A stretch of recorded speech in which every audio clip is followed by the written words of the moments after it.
Hello there, Claire. It was just so nice meeting you earlier. I'm glad we had that little chat while the movers were still hauling boxes. I must say, I had a good feeling about you. And our kids being the same age. Oh, that's perfect. They'll probably end up inseparable. You'll see.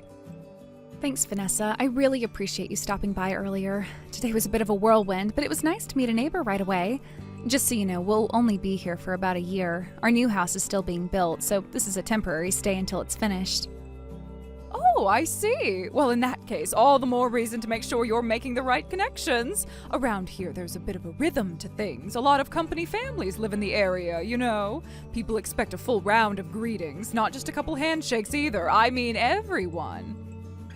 Yeah, I just finished making my way through the neighborhood a bit ago. It took over an hour, actually. I think your place was the only one where no one was home.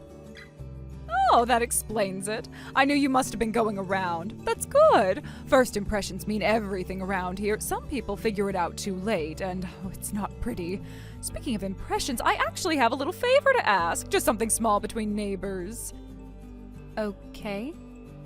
So earlier, I noticed that SUV parked in your driveway. You know the one, that gorgeous black four-wheel drive. I hadn't seen it before, so I assumed it must be yours.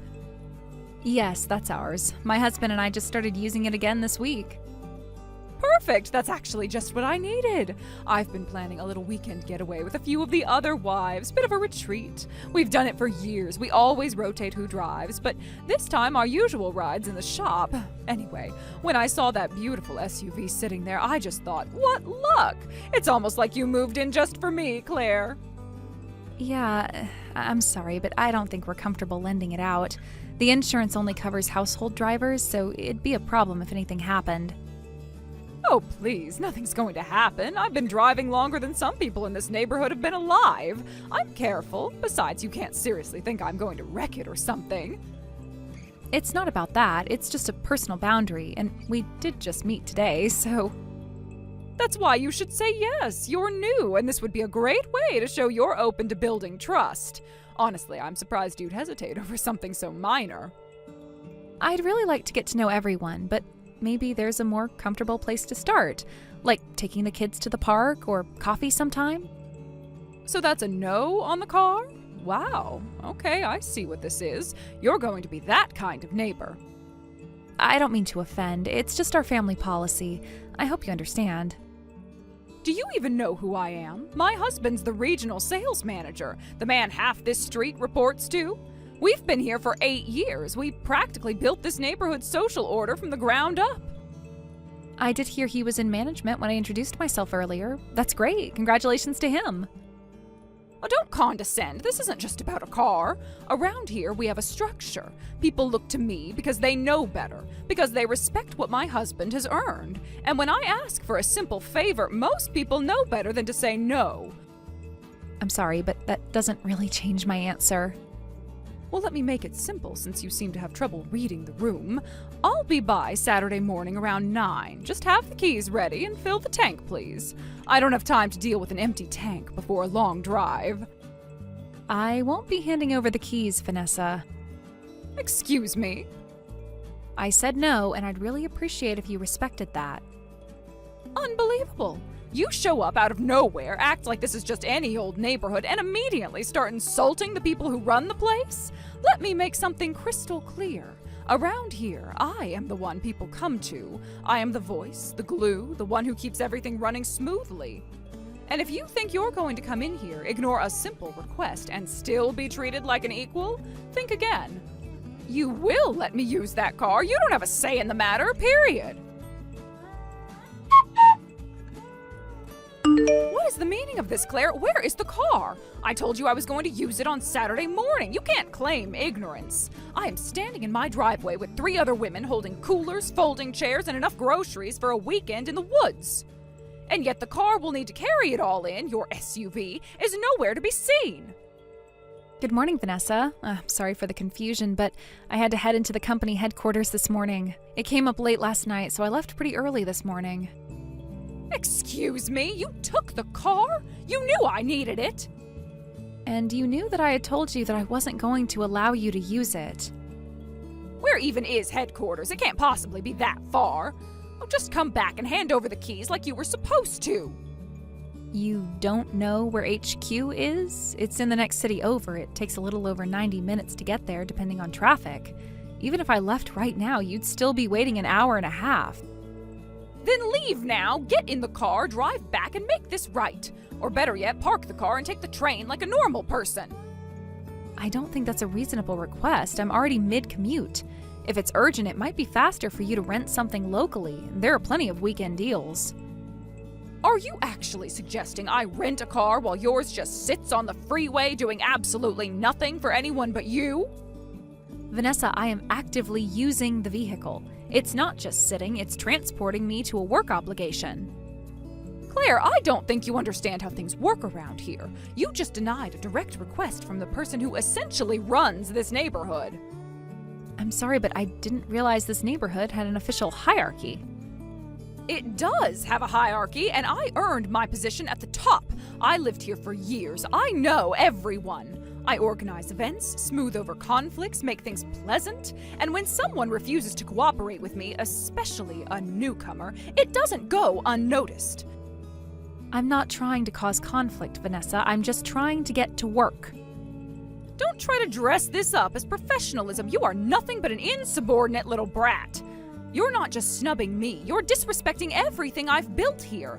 Don't you understand how much people respect me around here? I am the queen bee, the top of the social food chain. Think of me as the neighborhood's first lady. And this is not me being dramatic, I am stating facts. Do you know what happens to people who don't show the first lady a little respect? You don't get invited to the garden parties, or the pool nights, or the wives' holiday brunch. I didn't realize attendance at social functions required giving you access to my vehicle. Oh, you're going to be clever now, are you? Well, here's what's going to happen. You're going to learn, Claire. You're going to learn exactly how far being difficult gets you around here. There's a reason people bring me their problems. There's a reason the wives check in with me before they make major changes to their yards, their childcare, even their husband's career moves. Because I know how things run. I am the glue that keeps the neighborhood and this company together. I'm not here to make waves at the local social scene, Vanessa, but I am also not here to hand over personal property on demand. Now, if you'll excuse me, traffic is moving again, so I need to put my phone down. You're only living in the neighborhood for a year, Claire, and the clock is ticking. If I were you, I'd spend that time trying to blend in, not stand out. And definitely not making enemies. If you want to avoid making a very powerful enemy, then here's what you need to do. We're going on another outing next weekend, and once again, we will need your car. You will have your SUV parked in my driveway by no later than 7 a.m. or else. Vanessa, what the hell is wrong with you?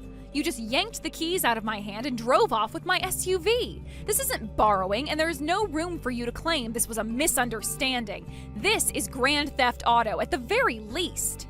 And then there's your little underlings that you had with you. From the look of things, you all are used to this sort of flagrant criminality. Vanessa, answer me. I'm warning you, there will be consequences for this. Oh my God, Claire, are you still going on about the car? You really sent a blizzard of frantic texts like someone stole your baby? Oh, good grief. Calm down, okay? It's a car. I'm using it. Honestly, the way you overreact, I'm starting to worry about your mental health. We needed a ride. You wouldn't cooperate, so I took initiative like a real woman does. I mean, seriously, that SUV was just sitting there wasting its potential in your driveway. Meanwhile, I had coolers, wine, folding chairs, 3 wives in heels, and a weekend to save. Oh, I am so sorry that you had to delay your precious camping trip until you had the chance to assault me. How badly do you want to go to jail? Oh, don't be dramatic. No one's going to jail over this. I had every right to borrow your car. By the way, I might have scraped the passenger side door a teensy tiny little bit. It's really not all that bad. It's only about the size of a soccer ball. Obviously, you'll cover the cost for repairing it. Excuse me? I need to pay for the damage that you caused after stealing my car? I mean, it's your car, and it's your fault for not cooperating when I asked nicely the first time. Okay, that answers my earlier question. You really want to go to jail. Let's get something straight. You don't get to threaten me. You're new, unknown, and completely replaceable. I'm the boss's wife. I run this neighborhood. What I say goes. This is just what happens when someone at the bottom forgets who's at the top. Actually, Vanessa, you are the one who doesn't understand where she stands in the hierarchy. What's that supposed to mean? Oh, I see. Your husband's going to step in now, is that it? Please, what's he going to do? File a strongly worded complaint? Actually, no, he's not involved in any of this. My husband is a remote freelancer. He works from home. He has absolutely nothing to do with the company. Hold on a second. You moved here because of him, right? No, he moved because I was transferred. Promoted, actually. You mean you work for the company? And you were promoted? To what exactly?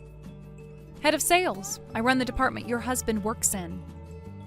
You're kidding. You're telling me my husband reports to you? That's right. He submits his numbers directly to my inbox every Friday, no later than 4. I conduct his evaluations. I approve his travel expenses. Well, that's not possible. You're not old enough to be the head of sales. You look like you're maybe, 32, 35 at the most. I appreciate the compliment, but I'm 49. I married late, had my son later, and prioritized my career. I'd be happy to show you my company credentials. Or, if you'd prefer, just call your husband and ask who runs his department. He'll clear it up real quick. I can't believe this. So tell me, Vanessa, by your logic, where does that put me in your precious little neighborhood ranking? Because according to you, the boss's wife runs everything. And as it turns out, I'm the boss. So am I now your queen? Do I get to decide who's invited to brunch and who's banned from the potluck? Or does the system only work when it benefits you? That's not what I meant. This isn't about the company. Oh, it absolutely is. You've built your entire identity around a man's job title. You walk around like his signature gives you jurisdiction over everyone on this street. Status isn't gendered. Not every employee is a man. Not every wife is powerless. You assumed I was beneath you. Based on what? My silence? My age? The fact that I didn't grovel? I wasn't trying to say you were beneath me.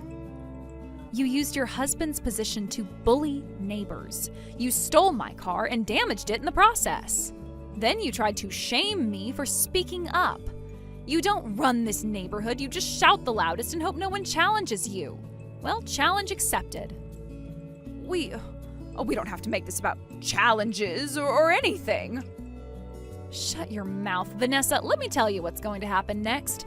First things first, you will return my vehicle immediately. No more delays, no more games. It will be back in my driveway in no less than 3 hours. Second, you will pay for the damage you caused.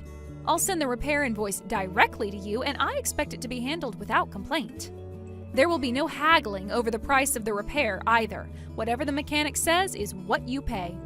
Finally, going forward, you will not contact me again unless it's a dire emergency or relayed through an official company channel.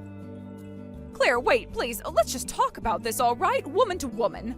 I didn't mean for it to go this far. We're neighbors. This is all just a misunderstanding. A very, very unfortunate misunderstanding. No, I'll tell you what this was. It was an abuse of power, delusion, and theft dressed up as neighborhood politics.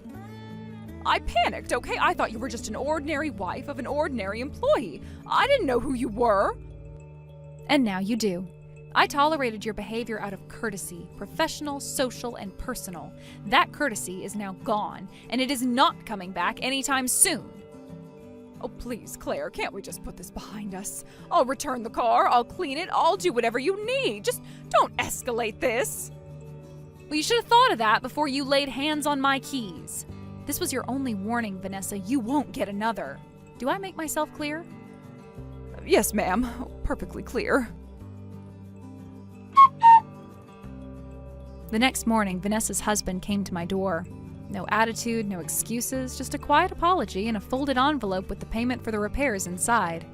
He told me he hadn't known what his wife was doing, not the bullying, not the manipulation, and certainly not the theft.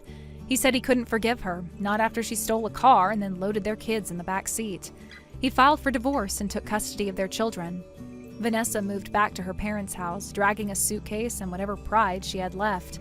No one threw her a goodbye party. A few of her closest allies followed suit. Turns out men don't take kindly to their adult wives forming bratty cliques.